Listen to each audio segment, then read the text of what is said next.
Consell General se suma un any més a la celebració del Dia Internacional de les Persones amb Discapacitat, que tindrà lloc el proper dia 3 de desembre, i ho fa acollint l'acte organitzat per la Federació Andorrana d'Associacions de Persones amb Discapacitat.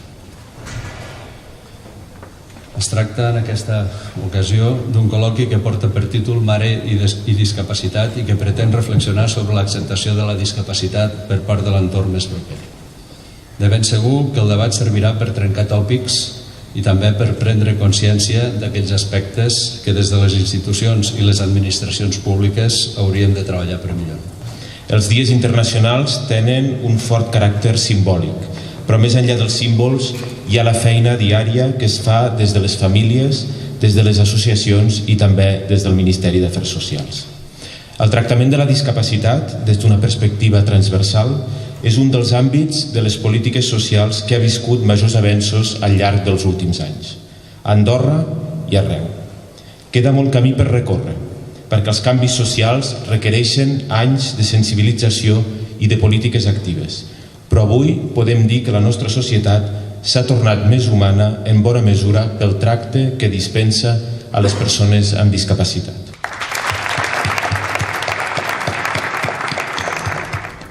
La igualtat d'oportunitats és de justícia social i un sistema socialment just és aquell que permet que totes les persones tinguin les mateixes possibilitats d'accedir al benestar social i posseeixin els mateixos drets. El govern, qui ha de garantir la igualtat d'oportunitats en tots els àmbits de la societat. Precisament, la Convenció de Drets de les Persones amb Discapacitat el que demana és que la discapacitat estigui inclosa dins de la igualtat i la no discriminació. Andorra i el seu govern avancen en compromisos i accions per possibilitar i garantir la igualtat de les persones amb capacitats diverses. Queden molts murs per enderrocar en una societat que encara cataloga les persones amb discapacitat diverses com a persones totalment impossibilitades o només capacitades per fer determinades tasques o feines. Per acabar, vull agrair la gran tasca que ha dut a terme als presidents que m'han precedit i que han deixat el llistó molt alt, i a totes i cadascuna de les associacions que lluiten pels drets de les persones amb discapacitats. Gràcies a tots.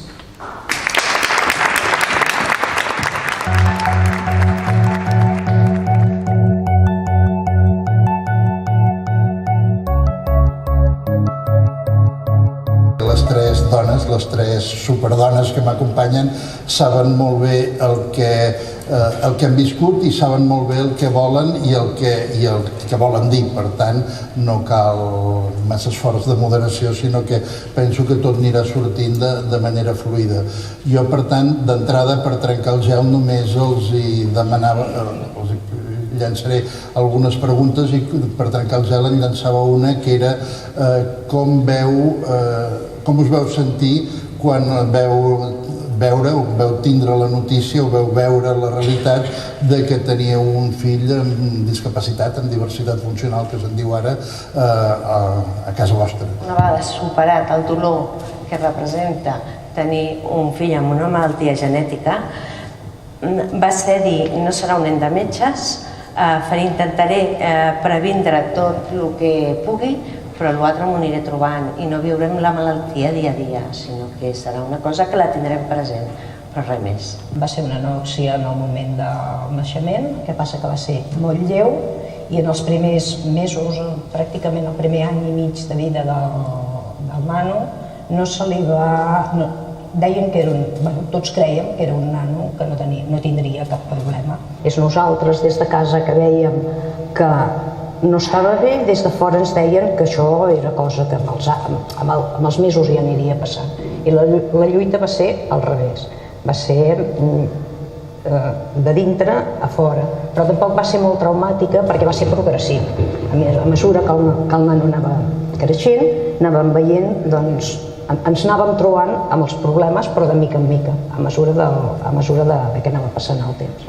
Accepto el col·loqui, m'agrada el títol, però m'agradaria també dir que mare i discapacitat està bé, potser perquè sensibilitza més a la gent. La mare és la qui n'ha parit, la mare és la qui n'ha tingut el fill al ventre, però també seria un bon col·loqui pare i discapacitat, o pares i discapacitats, perquè jo crec que vosaltres també, però si no hi ha el suport de la persona o de l'home, molt sovint t'esfonses. Per tant, pare i discapacitat i mare i discapacitat sempre va junt. Els típics i els tòpics no m'agraden.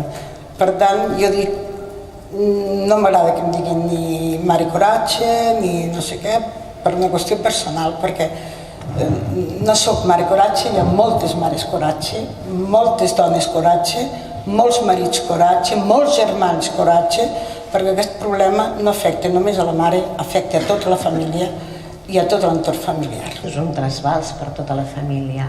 El que passa que la família és la que t'apoya, la família és la que et dona suport, la família és la que t'ajuda, la família és la que t'anima, la família... O sigui que jo no puc dir res de la família, vull dir, la família m'ha apoyat, tinc uns germans fantàstics. Aviam, les situacions de dificultat fan que entre parella no hi ha grisos, o és blanc o és negre, o es funciona o no funciona.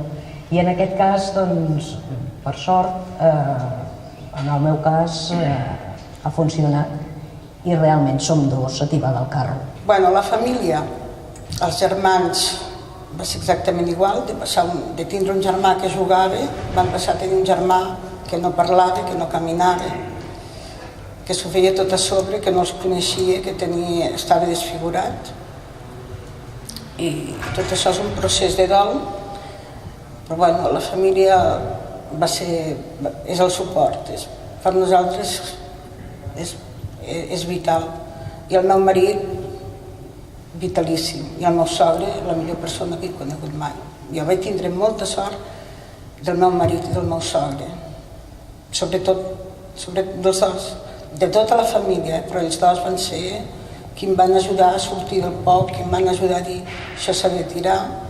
Jo soc de Barcelona, per tant el meu fill va anar a una escola pública, però una escola bona, que sabia que en qualsevol moment em donarien resposta.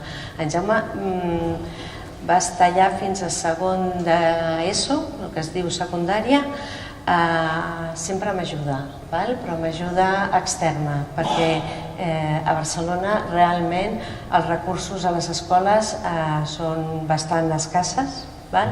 Llavors, fins als 13 anys vam estar allà, fins que vam venir aquí a Andorra. Llavors, aquí a Andorra, en Jaume va entrar en el programa Progrés. Els pocs recursos que tenia a Barcelona, tot i siguin una bona escola, els recursos eren els que eren. Va arribar aquí, va entrar al programa Progrés i realment va tindre un suport bastant important. Jo haig de dir que l'educació a l'escola andorrana de secundària d'Ordino a mi em va agradar molt. El Jaume passava d'una ciutat molt gran a un poble petit com Ordino. Passava d'una escola amb pocs recursos a una escola on en el programa Progrés li posàvem molts recursos, per almenys això és el que jo vaig viure. I d'una escola on es ficava en ell constantment, o sigui que jo ho veia, perquè a vegades anava en plan bueno, vaig al darrere a veure què passa i realment veia el que tenia que viure el meu fill cada dia, que es ficaven amb ell, que l'insultaven. El Domènec té 41 anys, en aquell moment no hi havia escoles que fessin integració. Vam mirar a Sabadell l'escola que hi havia per persones amb discapacitat i vam sortir d'allà amb les mans al cap i vam dir d'aquí el nostre... La part de l'educació dels fills o dels nois i dels nens és amb imitació, conductes d'imitació, les que nosaltres veiem el nostre nano i veiem on l'havíem de portar, veiem que no tiraria endavant. Llavors, era una època, parlem de l'any 78, 79, era una època que també es movien moltes coses, les escoles o eren religioses o eren públiques, i amb uns quants pares implicats, 28 crec recordar, vam posar uns diners, vam buscar una casa antiga, vam buscar 2 mestres i vam engegar una cooperativa escolar. Vam engegar una cooperativa escolar que teníem 17 nens a la primera classe i un en integració, i la segona classe hi havia 22 nens, 2 d'ells d'integració, un dels quals era el Domènec. Després sí que vam veure que a nivell de formació professional el Domènec no podria tirar a cap dels llocs que hi havia i el vam portar a l'Escola Nostra Senyora de Montserrat de Barcelona. Llavors ja passaven a una cosa que depenia del Ministeri de Treball, que era, aquell any sí que era ja per buscar-los feina. En un inici l'Escola de Meritxell jo crec que va néixer amb unes idees que eren més d'un caliu caritatiu, d'acollir una sèrie de crios, es parlava, jo crec que el concepte era més caritat o més, per dir-ho d'alguna forma, més que de drets. Però el meu marit i jo ja parlàvem en aquella època de drets dels discapacitats. Les classes, les aules eren molt petites. Vam començar que la directora era la Meritxell Camps en aquella època, res a dir, amb la Meritxell vam tenir una corrent bona. El que passa que totes les patologies estaven barrejades. És impossible que aquests crios evolucionin, és impossible. No evolucionaran mai, mai, perquè els tenim barrejats. Teníem un síndromes de Down, autismes, hidrocefàlies, i el meu fill que era un traumatitzat cranial. Jo portava documentació dels metges i em deien, escolta, que el nano té que fer això. El director, que es basava en teories, no el director, el sotsdirector, que es basava en teories pedagògiques angleses, quan em veia a mi, clar, jo que vaig molt de cara, soc molt d'anar enfront, no hi va haver-hi manera, el diàleg era impossible, impossible, impossible, i a més jo veia coses que no anaven. I tinc que dir que allà, i ho dic a més públicament, abans d'ahir vaig estar en una reunió amb una tertúlia a Sant Julià, i un membre i una directora de l'ensenyament, no donaré noms, i era assistent, i ella em va reconèixer que l'Escola de Meritxell, per la generació del meu fill, va ser una lacra, una autèntica lacra, per molts d'aquells crios. Vam intentar entrar-lo a l'Escola Espanyola d'Engam. Nosaltres els vam posar un professor privat pel nostre fill, i la professora ens va dir que no es sentia capacitada. Jo tampoc em sentia capacitada per tindre aquell problema, però em va vindre. I llavors, clar, ens vam trobar completament isolats. I no ens el van voler de cap manera. I llavors, el vam tenir a casa un temps, vam continuar amb professors privats i finalment un dia el meu marit se'n va anar a veure el Jordi Usàs. I el Jordi al principi estava una mica assustat, tot s'ha de dir, va dir, hòstia, quin merder. I el meu marit li va dir aquestes paraules, per collons, i va agafar la Teresa Queirat i li va dir, per collons farà el meu nano temps després la primària. I el meu nen va ser el primer nen amb integració completa a dins de l'escola andorrana. Respectar el dret del discapacitat és construir una societat millor, però sobretot no oblidar que el dret, que respectar els seus drets ens doni, nosaltres tenim l'obligació de respectar-los i el dret d'ells ens doni la facultat de poder anomenar persones i formar part de la raça humana. El paper dels pares és clau en la decisió sobre com ha de ser l'educació dels fills, i això afortunadament la legislació actual ho contempla, i recentment, a més, Andorra ha ratificat la Convenció dels Drets de les Persones amb Discapacitat de Nacions Unides, que és una convenció molt recent, del 2006, i que, per tant, just ara farà 10 anys, i que precisament el que es tracta és això, de donar mitjans perquè tothom pugui viure el seu desenvolupament amb l'igualtat d'oportunitats amb la resta de la societat. Les coses que aprenem, que una mica ho has dit tu amb unes altres paraules, les coses que aprèn el nano discapacitat segur que desemboquen en una millora de tot el col·lectiu de la classe, i això és important. Però el que està clar és que arriba una edat que l'important passa a ser el treballar, no l'aprendre, i això també vol dir integració. En Jaume fa un any que va acabar el grau mig, amb moltes dificultats, vol dir que amb un suport extern, pagant unes classes perquè el nano pogués realment acabar l'objectiu de l'informàtica, del microinformàtica i xarxes. Així ho va aconseguir perquè va passar unes proves certificadores que venen de govern. Si les passes tens el títol, si no les passes no tens el títol. Llavors va aconseguir això, va entrar al programa d'Agentes, evidentment per facilitar la inserció laboral, perquè realment entenc que és difícil, perquè hi ha molts prejudicis, d'acord? El Jaume ha estat un any parat.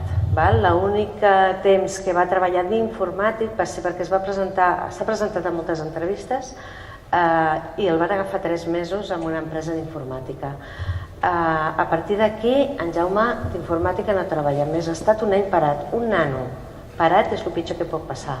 És a dir, jo no sé si estareu d'acord, però realment va baixar l'autoestima, es va tornar més dependent, inclús alguna conducta addictiva, o sigui que va anar en contra, o sigui va anar enrere, d'acord? En el programa Agentes realment van aconseguir feines, però no d'informàtica. Jo sé que l'equip ha canviat i jo els vull donar una oportunitat, però és molt lent tot. Llavors, al final en Jaume va dir: mare, jo no espero més, jo el que faré és continuar estudiant. I en aquest moment està fent el batxillerat professional d'informàtica, que se'l traurà segurament, no en un any, sinó en 2, se'l traurà. I amb suport extern, que estem una altra vegada donant-li. Jo haig de dir que jo he criat el meu fill sola, tinc un sou, i tinc que treballar molt per pagar-li les classes de suport perquè en Jaume pugui aconseguir aquests objectius. Jo el que demano és que realment la inserció laboral sigui una realitat, perquè penso que s'ha esforçat perquè aquest nano pugui tindre una feina digna i una feina que cobreixin les seves expectatives i que continuï amb aquesta feina, pugui continuar aprenent com fem tots i que continuï podent formar-se, perquè jo no he vist nano, i això m'ho diuen els professors, que em diuen: és que jo no he vist nano que tingui tantes ganes d'esforçar-se, d'aprendre com ell. Vull dir que jo ho sento molt, però aquí hi ha molta feina a fer, i no només per en Jaume, sinó pels que venen darrere, els que estan davant i els que estan al costat. O sigui, hi ha molta feina a fer, i no només d'Agentes, sinó del govern, dels comuns i de la societat en general. Sisplau, no tinguem tants prejudicis. Hi ha moltes coses que lliguen que Andorra, la inserció al món laboral de les persones amb discapacitat, hi ha molta feina a fer. A baix hi ha més incentiu, referent a govern, haurien de sortir i espavilar-se una mica. Amb les lleis ara hi ha un marc impositiu per a les empreses. Els empresaris es mouen quan fan números i diuen: això em surt rentable o això no em surt rentable, la majoria. Llavors, dintre del govern s'hauria de tenir molt en compte que molt aviat sortissin aquest tipus de lleis perquè els empresaris poguessin fer els seus números i poguessin veure que no hi han de posar diners, al contrari, encara els hi surt una feina, els hi surt perquè l'està fent aquesta persona i econòmicament amb ells també els hi surt a compte. Això és una via de les que s'hauria d'obrir de seguida, perquè és una de les vessants importants per obrir el món empresarial a les persones amb discapacitat. Un altre també és, jo també vull donar una oportunitat al nou projecte de l'escola, al nou projecte de SIOL. Penso que s'està treballant seriosament. Estic a l'associació de pares de l'escola Meritxell, la qual cosa fa que sapiguem una mica com estan les coses allà dintre. I la veritat és que no es poden fer molt ràpid, però sí que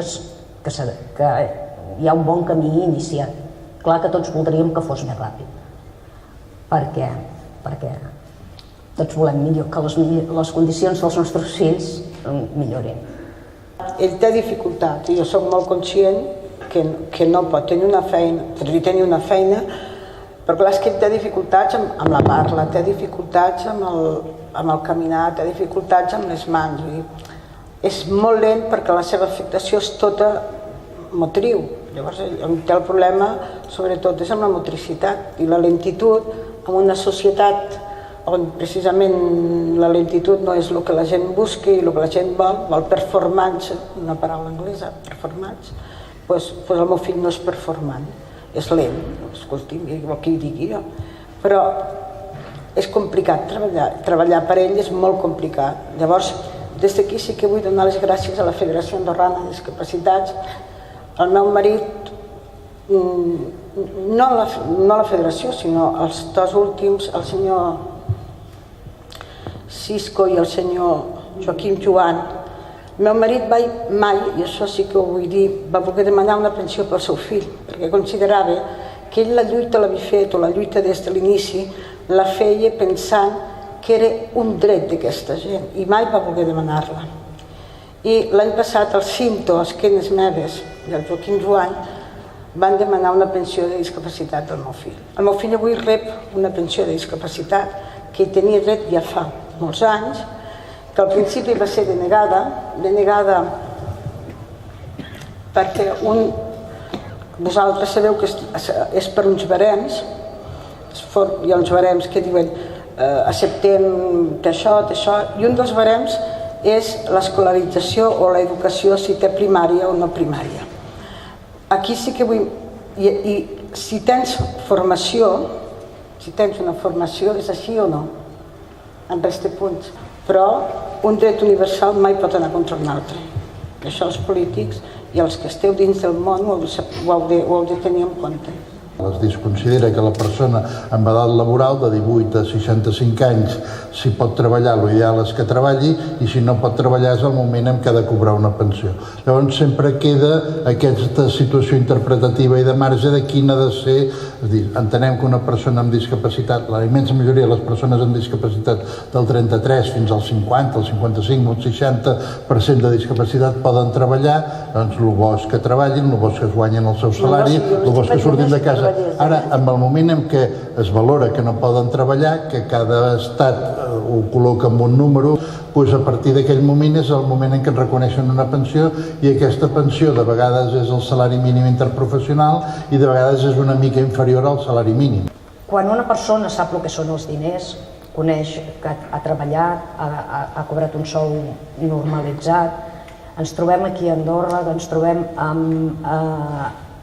en períodes, diguem així, en què no se li troba una feina adequada i passa amb 30 anys i 30 i pico, passa períodes que se'l considera en formació i que són períodes molt llargs, amb coses que ell ja sap fer i que es presenta a casa amb una nòmina que amaga perquè no la veiem,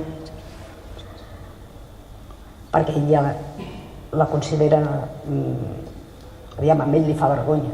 Va molt a gust a la feina, tot el que vulguis, però hi ha uns períodes molt llargs, es permeten uns períodes molt llargs d'estades en formació.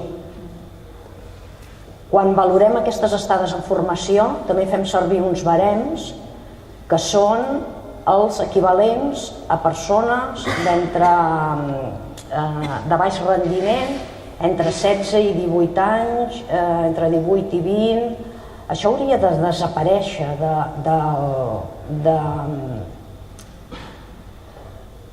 de la forma de fer, perquè és una forma de que una persona, com vols que es consideri, si ell llegeix i es llegeix que en el paper li estan fent una valoració com si tingués 18 anys, està en el tram, a més el full el tens tu i te'l donen i ell el llegeix, evidentment, perquè és allà, és la seva valoració.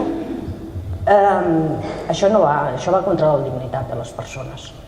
D'alguna manera això hauria de desaparèixer dels sistemes d'avaluació, haurien de canviar moltíssim.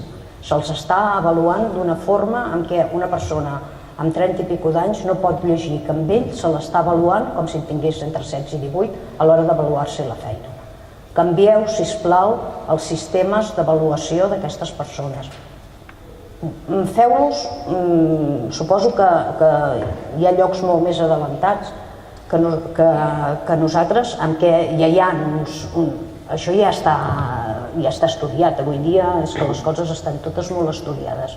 Però deixem de fer servir un llenguatge i deixem de fer servir unes valoracions que van en contra de la dignitat de les persones amb discapacitat, clarament. Queda molt per millorar, això segur. Andorra s'ha fet gran i amb això també ha sigut, si voleu, més problemàtic. Abans era més petit i era més fàcil arribar a tutejar els uns i els altres. Però bueno, és el que he dit abans, construïm ponts per aquesta canalla, construïm ponts perquè aquestes criatures tinguin el millor futur possible o el més digne futur possible. El meu fill acabarà trobant una feina i penso que acabarà trobant una feina digna, amb un salari digne, i ens passarem al següent pas, que és el que que haurem d'ajudar a que el meu fill sigui independent i pugui viure per si sol, perquè el futur nostre s'acabarà. Jo ho sento, però jo ho visc així i jo vull això pel meu fill. Què passarà quan nosaltres no hi serem? Exacte. La vida, per desgràcia, és un ball que de vegades ens toca estern. I això és una metàfora, carinyo, que de vegades et toca ballar-la amb unes sabates que et fan molt mal, que et van grans, que et van petites perquè l'has de ballar. I tu en sabem, i aquestes mares i aquests pares, que hi ha aquí alguna cosa d'aquest ball. El que és important, i em puc permetre per l'experiència aconsellar, és que segueixi aquest diàleg reivindicatiu continu entre les entitats i les administracions. És important el paper de la FAT abanderant tot això per anar avançant. Vull dir, això és una dinàmica contínua que no es pot deturar i que teniu feina per endavant per molt de temps.